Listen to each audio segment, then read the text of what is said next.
এতে সেই মজার সেই স্বাদ লাগবে বড় ইলিশ দিয়ে এই খিচুড়ি বা ইলিশ পোলাও করলে। আসসালামু আলাইকুম ভিউয়ার্স, খুবই সুস্বাদু একটা রেসিপি নিয়ে হাজির হলাম। সেটা হচ্ছে হলো ইলিশ দিয়ে খিচুড়ি। আর এই খিচুড়িটা কত সহজে আর কত মজা করে রান্না করা যায় সেটি আমি দেখিয়ে দিচ্ছি। আমি প্যানের তেল নিয়েছি পরিমাণ মতো। আর এই বৃষ্টির দিনে যদি এই ধরনের খিচুড়ি খাওয়া হয় তাহলে তো আর বলার অপেক্ষাই রাখে না। তো আমরা আমাদের খিচুড়ি রান্নার প্রসেসিংয়ে চলে যাই। তো তেলটা অলরেডি গরম হয়ে গেছে। আমি এখানে হাফ কাপ পরিমাণে পেঁয়াজ কুচি নিয়েছি। আমি পেঁয়াজটাকে খুব সুন্দর করে একদম গোল্ডেন কালার করে ভেজে নেব। তো ভিউয়ার্স দেখেন আমার পেঁয়াজটা গোল্ডেন কালার হয়ে গেছে। এখন আমি এই তেলের ভিতরে কিছু শুকনো মরিচ দিয়ে দিচ্ছি। শুকনো মরিচটা হালকা করে একটু ভেজে নিচ্ছি। তো আমার শুকনো মরিচটা ভাজা হয়ে গিয়েছে। এখন আমি এর ভিতরে কিছু পেঁয়াজ বাটা দিয়ে দিচ্ছি। পরিমাণ মতো রসুন বাটা নিয়ে নিলাম। 1 চামচ পরিমাণে জিরে বাটাটা দিয়ে দিলাম। এখন সমস্ত বাটা মশলা দিয়ে আমি খুব সুন্দর করে মশলাটাকে কষিয়ে নিচ্ছি। আমি কিন্তু এর ভিতরে কোনো প্রকারে আদা বাটা দিইনি, কারণ ইলিশ মাছে আদা বাটাটা আমার ভালো লাগে না। পরিমাণ মতো ধনিয়ার গুঁড়ো দিয়ে দিলাম। পরিমাণ মতো হলুদের গুঁড়িটাকে দিয়ে দিলাম। স্বাদ মতো লবণটাকে নিয়ে দিলাম। সব মশলা দিয়ে আর একটু করে নাড়াচাড়া দিয়ে দিচ্ছি। আমি স্বাদ মতো এখানে একটু দই নিয়েছি, টক দই। দইটা আমি ফেটে নিয়েছি, এটা অপশনাল, যদি মন চায় দেবেন, না চাইলে কোনো প্রয়োজন নেই। কাঠবাদাম থেকে বেটে নিয়েছি আমি এখানে প্রায় 7-8টা কাঠবাদাম বাটা দিয়ে দিলাম। দই আর বাদাম দিয়ে খুব সুন্দর করে আবার মশলাটাকে একটু কষিয়ে নিচ্ছি। দেখেন মশলাটা কষানোর কারণে দেখতে কতটা সুন্দর হয়ে গেছে। আর খেতে কিন্তু সেই একটা দারুণ লাগবে।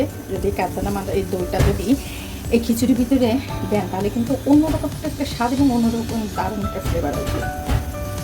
সব কিছু দিয়ে আমার কষানো হয়ে গেছে। এখন আমি একটু গরম পানি দিয়ে দিচ্ছি এর ভিতরে। এর পর্যায়ে আমি ইলিশ মাছগুলোকে দিয়ে দিচ্ছি। আর ইলিশ মাছটাকে আমি কিন্তু এইভাবে করে সুন্দর করে দেখেন কেটে নিয়েছি। আপনারা চাইলে কিন্তু মাছটা এই মাঝখান থেকে আরেকটা কেটে নিয়ে ছোটো ছোটো করেও দিতে পারেন, তাতে কোনো সমস্যা নেই, কিন্তু এইভাবে দিলে দেখতে সুন্দর লাগে। এ পর্যায়ে আমি আর একটু পানি দিয়ে দিচ্ছি। আমি মাছটাকে একটু উল্টিয়ে দিচ্ছি, উল্টিয়ে ঢেকে দেবো। আমি আরেকটু পানি দিয়ে দিচ্ছি মাছটা সিদ্ধ হওয়ার জন্য। আর এই সময় কিন্তু মাছটা খুব ভালো করে সিদ্ধ করে নিতে হবে, যেহেতু খিচুড়িটা আলাদা রান্না করতে হবে। তো সেক্ষেত্রে খেয়াল করতে হবে যতটুকু পানি দিতে হবে, জাস্ট মাছটা যাতে খুব সিদ্ধ হয়ে যায় সেই অনুযায়ী কিন্তু পানিটাকে দিতে হবে। এখানে আমি এখন ঢেকে দিচ্ছি। আমি 5 থেকে 7 মিনিট পরে ফিরে আসছি।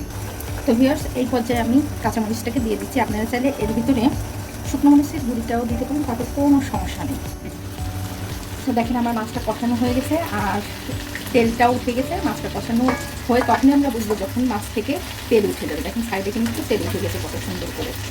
আর আমি এখন মাছটাকে খুব সুন্দর করে আলতো করে নিয়ে উঠিয়ে নিচ্ছি, কারণ মাছ কিন্তু ভেঙে যেতে পারে, যেহেতু ইলিশ মাছটা খুব নরম টাইপের মাছ। তো সেক্ষেত্রে মাছটাকে খুবই সাবধানে করে উঠাতে হবে। আর আমি মাঝে কিন্তু নেড়ে দিয়েছিলাম, 2বার উল্টিয়ে দিয়েছিলাম মাছটাকে, যাতে মাছটা খুব সুন্দর করে সিদ্ধ হয়ে যায়। মাছটা কিন্তু উঠিয়ে নিয়েছি। এখন আমি এই মশলার ভিতরে চাউলটাকে দিয়ে দিই। আমি আগে থেকে এখানে চাউল আর মুগের ডাউল ভিজিয়ে রেখেছিলাম। দেখেন কতটা সুন্দর ঝরঝর হয়ে গেছে। আর এইভাবে ঝরঝর করেই ধুয়ে রেখে দেবেন, তাহলে পরে কষাতে সুবিধা হয়। আমি এখানে চাউল ডাউল মিলে 1 কেজির উপরে নিয়েছি। পর্যায়ে আমি এর ভিতরে কিছু কাটা রসুন আর কিছু কাটা পেঁয়াজ দিয়ে দিচ্ছি। সব উপকরণগুলো দেওয়া হয়ে গেছে। এখন আমি অনেক ভালো করে নেড়ে নেড়ে আমি চাউল আর ডাউলটাকে খুব সুন্দর করে কষিয়ে নিচ্ছি। খিচুড়ির চাউলটা কিন্তু খুব সুন্দর করে কষানো হয়ে গেছে। আর এই চাউলটা যত সুন্দর কষানো হবে খিচুড়িটা খেতে কিন্তু তত বেশি মজার হবে এবং খিচুড়িটা খুব সুন্দর পারফেক্ট ঝরঝর হয়ে যাবে। এই পর্যায়ে আমি এখন গরম পানিটা করে রেখেছিলাম, সেই গরম পানিটাকে খিচুড়ির ভিতরে ঢেলে দিচ্ছি।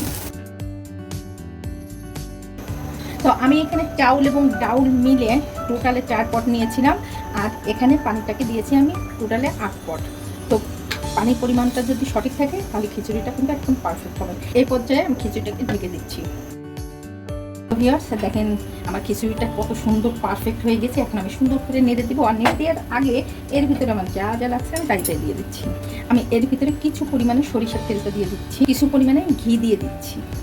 কিছু পরিমাণ বলতে কি 1 টেবিল চামচ আর 1/2 টেবিল চামচ। আর কিছু লাল কাঁচামরিচ দিয়ে দিচ্ছি, এটা দেখতেও সুন্দর লাগবে, আবার খুব সুন্দর একটা ফ্লেভারও আসবে। খিচুড়িটাকে নেড়ে দিচ্ছি। আপনারা চাইলে এই খিচুড়িটা যে কোনো চাউল দিয়েও করে নিতে পারেন, তাতে কোনো সমস্যা নাই। এই পদ দিয়ে কিন্তু খুব ভালো করে নেড়ে দিতে হবে, একদম উল্টিয়ে পাল্টে দিতে হবে যাতে উপরেটা নিচে এবং নিচেটা উপরে চলে যায়। দেখেন আমি যতটুকু পানি দিয়েছিলাম ঠিক ততটুকু পানিতেই কিন্তু আমার পারফেক্ট খিচুড়িটা হয়ে গেছে। আর দমে বসায় দিলে তো একদম যতটুকু বাকি আছে ফুটার একদম দমে বসা দেওয়ার সাথে সাথে সেটাও কিন্তু কমপ্লিট হয়ে যাবে, ফুটে একদম নরম হয়ে যাবে। আর আপনারা চাইলে কিন্তু অনেক ধরনের ডাউল দিয়েও কিন্তু এই খিচুড়িটা করে নিতে পারেন, খালি যে মুগের ডাউল দিয়ে করতে হবে এমন কোনো কথা নাই। এভাবে খিচুড়িটাকে আমি আরও 7 মিনিট দমে বসিয়ে রাখবো। দমে বসিয়ে আমি 7 মিনিট পরে ফিরে এসে খিচুড়িটাকে আরেকটা নাড়া দিয়ে তারপরে মাছ দেবো, মাছ দিয়ে আবার 5 থেকে 4 মিনিটে দমে বসিয়ে দেবো। 7 মিনিট পরে ফিরে আসছি। তো ভিউয়ার্স 7 মিনিট পরে আমি ফিরে এসেছি। দেখেন খিচুড়িটা এখন একদম পারফেক্ট হয়ে গিয়েছে। আমি লাস্ট একটা নাড়া দিয়ে এখন খিচুড়ির উপরে মাছটাকে দিয়ে দিচ্ছি। তো ভিউয়ার্স দেখেন আমি কত সুন্দর করে খিচুড়িটাকে উল্টিয়ে পাল্টিয়ে দিলাম। এটা আমার লাস্ট উল্টানো, আমি আর খিচুড়িটা উল্টিয়ে দেবো না। এখন আমি এর ভিতরে মাছটাকে দিয়ে দিচ্ছি। খুবই অল্প করে দিতে হবে, কারণ মাছ ইলিশ মাছ তো আর ডিমওয়ালা মাছ, তো নরম আছে মাছগুলা। আপনারা চাইলে খিচুড়িটা অর্ধেক আর একটা প্লেটে ট্রান্সফার করে মাছগুলো দিয়ে মাছের উপরেও খিচুড়িটাকে দিতে পারেন, তাতে কোনো সমস্যা নেই। কিন্তু আমি ওইভাবে দিব না, যেহেতু অনেক সময় মাছগুলো ভেঙে যায়, আর ভেঙে যাওয়া মাছ খেতেও কেমন একটু লাগে যেন। এগুলো দেওয়া হয়ে গেছে। এখন আমি আরও 5 মিনিটের জন্য রেস্টে রেখে দিচ্ছি। 5 মিনিট পরে আবার ফিরে আসছি। তো ভিউয়ার্স 5 মিনিট পরে ফিরে এসেছি। দেখেন খিচুড়িটার লুকটা কিন্তু সেই একটা দারুণ হয়ে গেছে।